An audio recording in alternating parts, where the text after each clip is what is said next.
Hey everybody. So in this video, I'm going to do a review of the DC Multiverse Red Tornado figure from McFarlane Toys. So this one does seem to be popping up quite a bit in Targets. It is a Target exclusive, so that's what the gold label thing is all about. And honestly, I wasn't going to really pick this one up at first. I kind of watched some other reviews and they seem to be pretty positive reviews, and I just kind of thought, obviously this is about as classic a version of Red Tornado that we're going to get from this line, and I really like the red and blue, but the gold is a little, I just feel like it should be yellow, not gold, so that's kind of throwing me off a bit. The belt buckle, I feel like he really shouldn't have an actual buckle on his belt, and, the two collar pieces from Martian Manhunter shouldn't really be there either.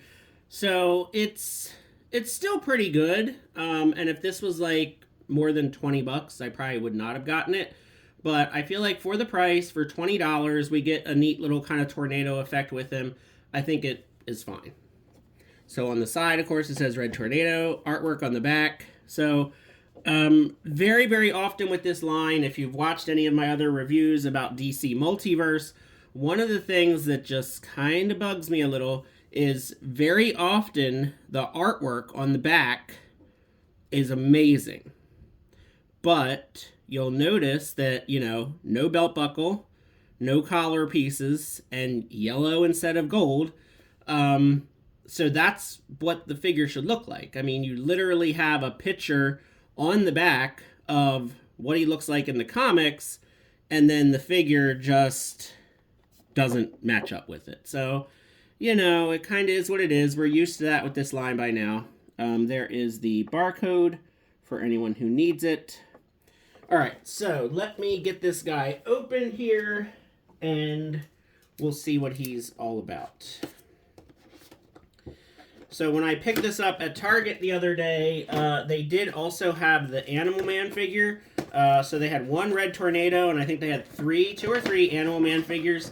And I passed on the Animal Man figure. It just really didn't do it for me. So there he is in the plastic card there. So let's see. So as usual, the card that comes with the figure is the same artwork as what's on the back. And of course the artwork is wonderful because it comes right from the comic book. And I wish the figure looked like that. I really do. Here is the background on Red Tornado. If you don't know about the character, please feel free to pause and read it. And pretty much the classic, classic story of Red Tornado. So it's a pretty cool character, very much needed for kind of a classic Justice League display, which is what I've been basically putting together with, of course, some other characters like some of the Justice Society members. Red Tornado has been a member of the Justice League, the Justice Society, and Young Justice, so, he can kind of fit in anywhere. I was kind of thinking about maybe putting him with my, Teen Titans, the teenage heroes, but then I was like, no, he's definitely more a regular Justice League character for me. There is the round stand that we always get. All right, let me cut him out of here. We've definitely got a lot of plastic tabs to get through. He's got them on his arms, his legs, his waist, and the stand, the tornado stand, has ties on it as well.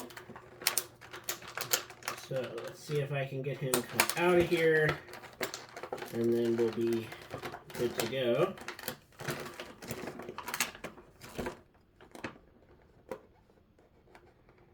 And the cape kind of gets in the way of when you're trying to remove the tabs, because that's the difficulty I'm having here.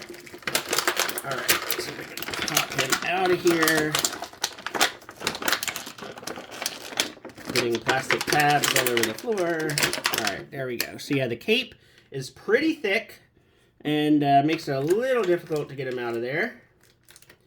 And then we do get open hands, which is great. It's nice to have a different set of hands. So he has fists on him.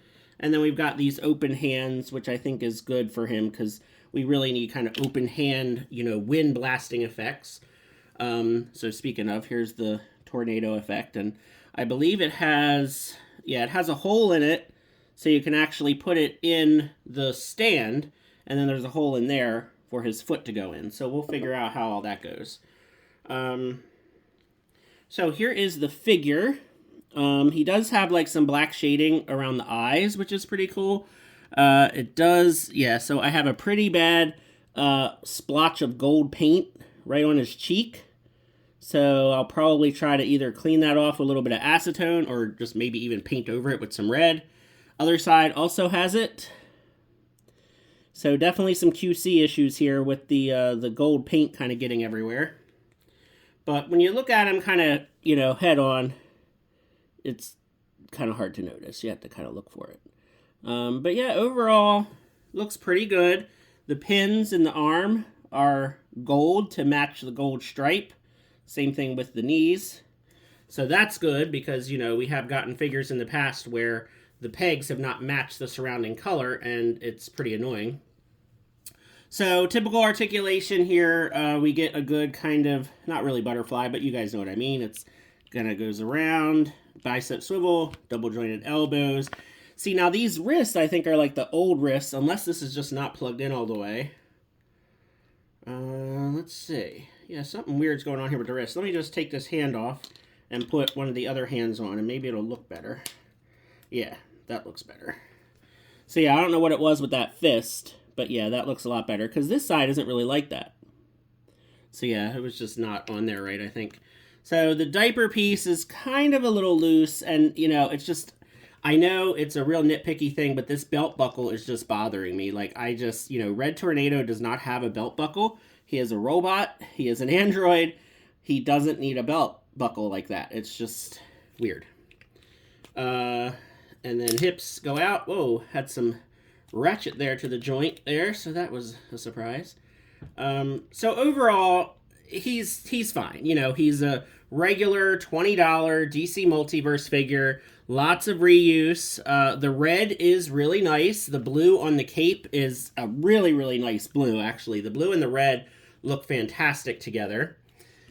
And if I could just get him to stand, that would be awesome. And, of course, he does not want to stand, which happens pretty often with these figures that have the big, heavy capes. It's really hard to get them to stand up because the capes just really weigh them backwards, and you almost have to like kind of push them forward just to get them to stand. And that's what I'm trying to do, and it's still not working. So I'm just going to sit him here. But yeah, so that cape, it's a pretty cool cape, but it's heavy and it's weighing him down. But I wanted to do a comparison here with Superman so you can see how their heights line up.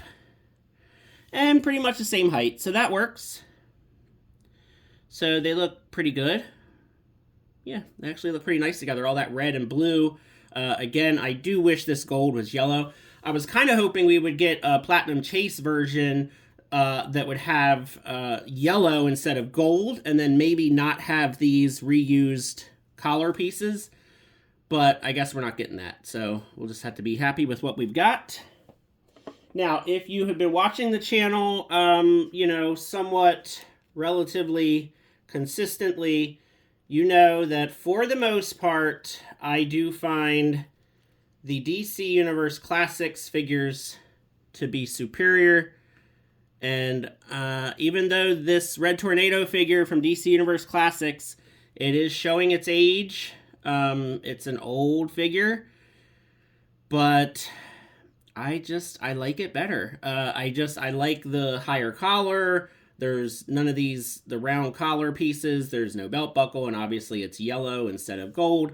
I mean, this just looks more like Red Tornado from the comic books to me. So I just, you know, for the most part, I pretty much prefer every version of the DC Universe Classics over the DC Multiverse figures. I also like how they are 6 inches, so they fit better with Marvel Legends and other 6-inch figures, whereas these guys are just too big.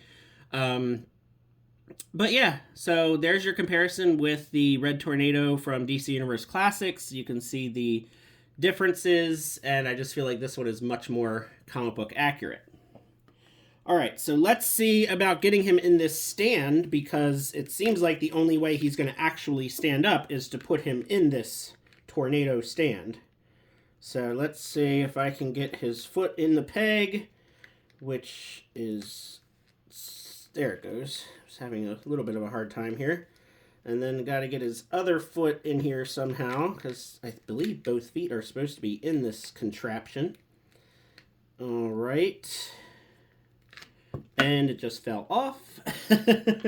So, yeah. Let's see if I can get this thing to work here, because it seems like the peg is just not quite big enough for his foot, and it just wants to slide out. Okay, so let's see if I can get him in here. All right, so there we go. It was not easy, and I don't know how sturdy it is, but there is Red Tornado in his tornado stand. Again, pretty good. I would say that this is a $20 figure. Definitely don't pay any more than $20 for it unless you really, really want it. You know, but again, I just gotta say, I do prefer my DC Universe Classics figure. You know, like a tornado effect for the hand would have been cool, like we got with this one. And I just wish that it was yellow, but it is what it is. All right, so that is my review. Feel free to let me know what you think in the comments. Let me know if you're picking this guy up and what you think of him. Feel free to like and subscribe, and thanks for watching.